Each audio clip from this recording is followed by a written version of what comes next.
사랑하는 대학교의 성도 여러분, 2021년 4월 21일 수요일 아침 주님의 이름으로 문안드립니다. 오늘도 말씀과 함께 오늘을 살아갈 새 힘을 얻는 귀한 아침이 되기를 간절히 소망합니다. 함께 보실 하나님의 말씀은 출애굽기 9장 13절에서 35절 말씀입니다. 여호와께서 모세에게 이르시되 아침에 일찍이 일어나 바로 앞에 서서 그에게 이르기를 히브리 사람의 하나님 여호와의 말씀에 내 백성을 보내라. 그들이 나를 섬길 것이니라. 내가 이번에는 모든 재앙을 너와 내 신하와 내 백성 위에 내려 온 천하에 나와 같은 자가 없음을 내가 알게 하리라.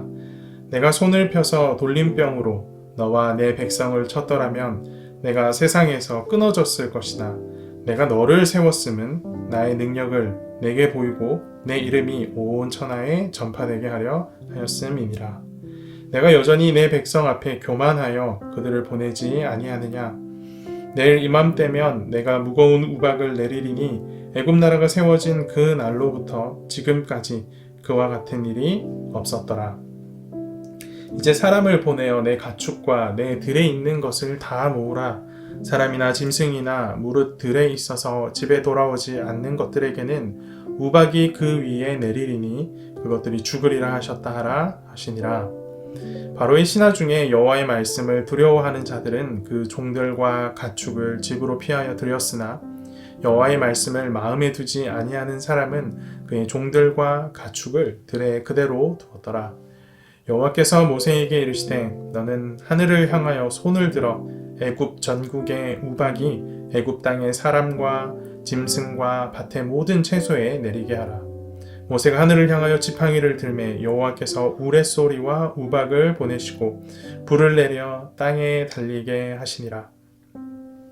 여호와께서 우박을 애굽 땅에 내리심에 우박이 내림과 불덩이가 우박에 섞여 내림이 심히 맹렬하니 나라가 생긴 그때로부터 애굽 온 땅에는 그와 같은 일이 없었더라. 우박이 애굽 온 땅에서 사람과 짐승을 막론하고 밭에 있는 모든 것을 쳤으며 우박이 또 밭의 모든 채소를 치고 들의 모든 나무를 꺾었으되 이스라엘 자손들이 있는 그곳 고센 땅에는 우박이 없었더라. 바로가 사람을 보내어 모세와 아론을 불러 그들에게 이르되 이번은 내가 범죄하였노라. 여호와는 의로우시고 나와 나의 백성은 악하도다. 여호와께서 구하여 이 우레소리와 우박을 그만 그치게 하라. 내가 너희를 보내리니 너희가 다시는 머물지 아니하리라. 모세가 그에게 이르되 내가 성에서 나가서 곧 내 손을 여호와를 향하여 펴리니 그리하면 우레소리가 그치고 우박이 다시 있지 아니할지라. 세상이 여호와께 속한 줄을 왕이 알리이다. 그러나 왕과 왕의 신하들이 여호와 하나님을 아직도 두려워하지 아니할 줄을 내가 아나이다. 그때의 보리는 이삭이 나왔고 삼은 꽃이 피었으므로 삼과 보리가 상하였으나 그러나 밀과 쌀보리는 자라지 아니한 고로 상하지 아니하였더라. 모세가 바로를 떠나 성에서 나가 여호와를 향하여 손을 펴매 우레소리와 우박이 그치고 비가 땅에 내리지 아니하니라. 바로가 비와 우박과 우레소리가 그친 것을 보고 다시 범죄하여 마음을 완악하게 하니 그와 그의 신하가 꼭 같더라. 바로의 마음이 완악하여 이스라엘 자손을 내보내지 아니하였으니 여호와께서 모세에게 말씀하신과 같더라. 아멘. 바로는 여섯 번째 재앙인 독종 재앙 앞에서도 여전히 완악한 모습을 고수한 채 별다른 반응을 보이지 않습니다. 이어 여호와께서는 일곱 번째 우박 재앙을 준비하십니다. 이번 재앙은 앞선 재앙들과는 비교할 수 없이 강하고 치명적인 재앙이 될 것입니다. 사실 지금까지 앞선 재앙들은 바로에게 직접적인 타격을 입히진 않았습니다. 만일 다섯 번째 재앙인 전염병 재앙이 가축뿐 아니라 사람까지 쳤더라면 바로도 그때 세상에서 아마 사라졌을 겁니다. 여섯 번째인 독종 재앙의 경우엔 사람과 가축 모두에게 발생했지만 그것이 목숨을 빼앗아가는 질병은 아니었던 고로 바로는 여섯 번째 재앙 앞에서도 꿈쩍하지 않았습니다. 아마도 하나님께서 내리는 재앙들이 자신에겐 별다른 영향을 미치지 못한다라고 생각했을 것 같습니다. 하지만 이 재앙들이 바로에게 직접적인 영향을 주지 않은 것은 하나님의 능력이 바로에게 닿지 않아서가 아니었습니다. 15절, 16절 말씀을 보십시오. 내가 손을 펴서 돌림병으로 너와 내 백성을 쳤더라면 내가 세상에서 끊어졌을 것이나 내가 너를 세웠음은 나의 능력을 내게 보이고 내 이름이 온 천하에 전파되게 하려 하였음이니라. 하나님께서 바로를 쓰러뜨리지 않으신 이유, 바로를 살려두어 하나님의 능력을 보이시고 또 온 땅에 그분의 이름을 알리기 위함이었습니다. 하나님께서는 바로가 하나님이 어떤 분이신지 깨닫길 바라셨던 거죠. 바로는 전염병으로 가축이 몰살되고 독종으로 가축과 사람이 신음하는 모습을 보면서 여호와께서 어떤 분인지 깨달아야만 했습니다. 그러나 바로는 여전히 교만했고 끝까지 이스라엘 백성을 보내주지 않습니다. 이에 하나님께서는 우박재앙을 내리십니다. 애굽의 건조한 기후 조건을 고려할 때 이 엄청난 우박비는 생소한 일이었을 겁니다. 게다가 통상적으로 우박은 잠깐 오다가 빠른 시간 내에 멈추게 되는데 이번 경우엔 장시간 쏟아졌을 것이니 그 또한 굉장히 독특한 일이었을 겁니다. 무엇보다 그 우박이 고센 땅만 제외하고 전국적으로 쏟아졌다 하니 이것이 일반적인 자연현상은 아니다라는 것을 우리가 생각해 볼 수 있습니다. 하나님께서 허락하신 초자연적인 현상이었던 것이죠. 하나님께서는 우박재앙이 내릴 것과 또 어떤 피해가 있을 것인지 바로와 그의 신하들에게 미리 알려주시고 피하라고 경고하십니다. 재앙이 있을 것이니 미리 피하라고 알려주신 것인데 실제 바로와 함께 있었던 신하들 중에서 그 경고를 믿은 사람들은 모두 피할 대책을 마련하여서 피해를 입지 않았지만 그것을 무시한 사람들, 하나님의 말씀을 믿지 않은 사람들은 다 이 우박재앙의 희생물이 되고 맙니다. 사전 경고를 내리신 직후에 여호와 하나님께서 모세에게 명령하십니다. 심판을 실행하라. 모세가 하나님의 명령대로 행하자 여호와께서 하늘에서 불덩이와 함께 우박을 쏟으십니다.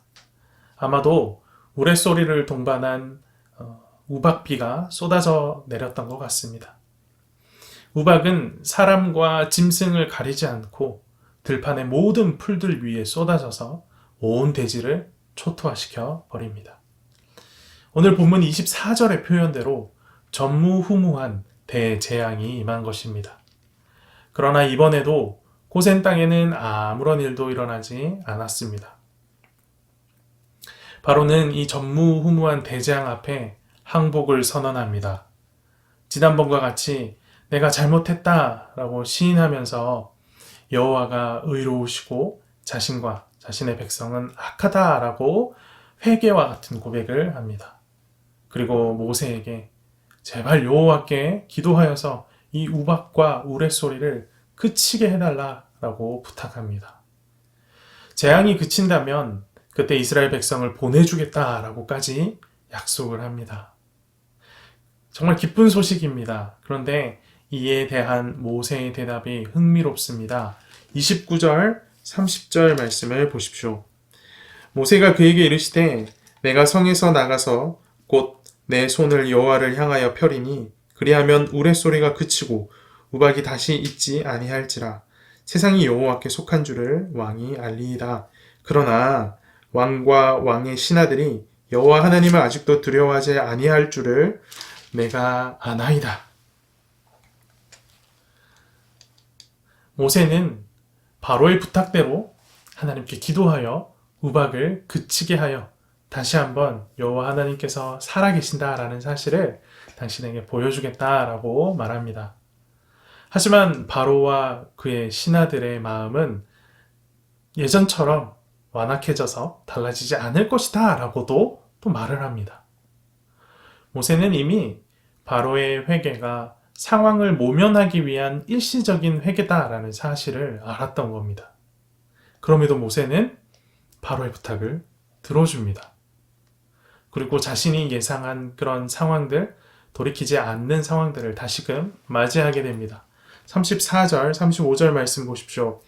바로가 비와 우박과 우레소리가 그친 것을 보고 다시 범죄하여 마음을 완악하게 하니 그와 그의 신하가 꼭 같더라.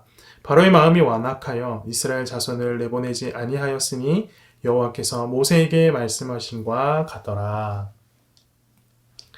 바로는 처음으로 자신과 자기 백성의 죄악을 인정하고 이제는 이스라엘 백성을 내보내주겠다라고 약속했습니다. 하지만 재앙이 사라지자 이내 약속을 철회합니다. 바로 왕의 고백이 진정한 고백이 아니라 눈앞에 닥친 위기를 모면하는 임기응변에 불과했던 것입니다. 사랑하는 대학교의 성도 여러분, 참된 회개는 회개한 범죄를 반복하지 않음으로 증명됩니다. 너무나 당연한 이야기지요. 하지만 굉장히 어렵게 느껴지고 어렵게 다가옵니다. 왜 이게 어렵게 느껴지고 어렵게 다가올까요? 회개도 내가 가진 능력으로 하는 것이다 라고 생각하기 때문입니다. 하지만 우리가 바로의 경우에서도 확인할 수 있듯이 인간의 능력만으로 참된 회개에 이른다라는 것은 사실상 불가능합니다. 그렇다면 무엇이 더 필요할까요? 하나님의 신실하신 사랑이 우리에게 필요합니다. 모세가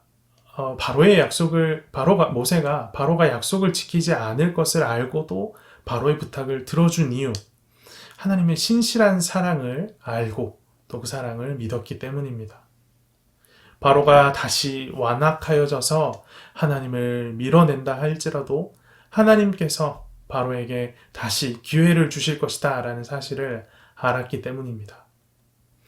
인간은 하나님과의 약속을 지키는 것에 끊임없이 실패했고 또 실패하고 있지만 하나님은 인간과의 약속을 결코 포기하지 않으십니다. 우리가 참된 회개에 이를 수 있는 유일한 이유, 우리와 맺은 약속을 포기하지 않으시고 신실하게 지켜가시는 하나님이 계시기 때문입니다. 세상을 살다 보면 세상의 속임과 배신 앞에 낙심할 때가 있습니다. 왜 세상 앞에 실망하고 낙심하게 될까요? 우리가 세상에 무언가를 기대했기 때문입니다. 하지만 세상은 기대할 만하지 않습니다. 세상이 얼마나 쉽게 변합니까? 세상이 제시하는 것들 중에 예전에는 맞지만 지금은 틀린 것이 한두 가지가 아니죠. 그러니 세상을 기대하는 것만큼 허탄한 일은 없습니다. 하지만 하나님은 다르시죠. 하나님께서 하신 약속은 다릅니다. 그분은 변함이 없으시고 실패가 없으시며 약속에 신실하신 사랑의 하나님이십니다. 그러니 우리의 간절한 기대와 소망, 오직 하나님께 두어야 합니다. 사랑하는 대학교의 성도 여러분, 오늘 말씀과 함께 오직 하나님께만 소망 두기를 다시 한번 결단합시다. 세상도 사람도 아닌 오직 하나님께 소망을 두어 세상의 속임과 배신 앞에서도 낙심치 않는, 모세처럼 낙심치 않고 하나님을 끝까지 기대하고 소망을 잃지 않는 대학교의 성도들이 되기를 간절히 소망합니다. 함께 기도합시다. 살아계셔서 역사하시는 하나님 아버지, 오늘도 귀한 말씀 허락하여 주셔서 주의 말씀 앞에 우리의 삶을 되돌아보게 하시고 어떤 삶을 살아야 할지 깨닫게 하시고 결단케 하심에 감사합니다.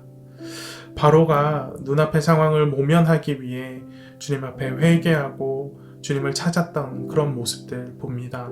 주님, 혹시 우리의 회개가, 우리의 기도가 바로와 같은 기도와 간구가 아닌지 주님 앞에 돌아보고 회개합니다.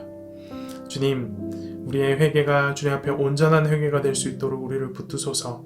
우리의 회개가 주님 앞에 온전해지기 위해서는 우리의 힘을 의지하는 것이 아니라 오직 하나님을 의지해야 할 줄 믿습니다. 변하지 않으시는 주님, 신실한 사랑으로 약속을 지켜가시는 주님을 더욱 의지하는 대학교의 성도들이 될 수 있도록 인도하여 주시옵소서. 그래야 해서 세상에서 받는 어떤 배신과 어려운 일들과 아픈 상황들, 그것들에 낙심치 않게 하시고 오직 하나님만 바람으로 참된 소망과 참된 희망 가운데 기쁨으로 하루하루를 살아갈 수 있도록 대학교의 성도들 가운데 은혜 위에 은혜를 더하여 주시옵소서. 오늘 하루도 성령 충만함으로 우리 가운데 함께 하시며 주님을 의지토록 인도하실 줄 믿습니다. 이 모든 말씀 살아계신 예수 그리스도 이름으로 기도합니다. 아멘.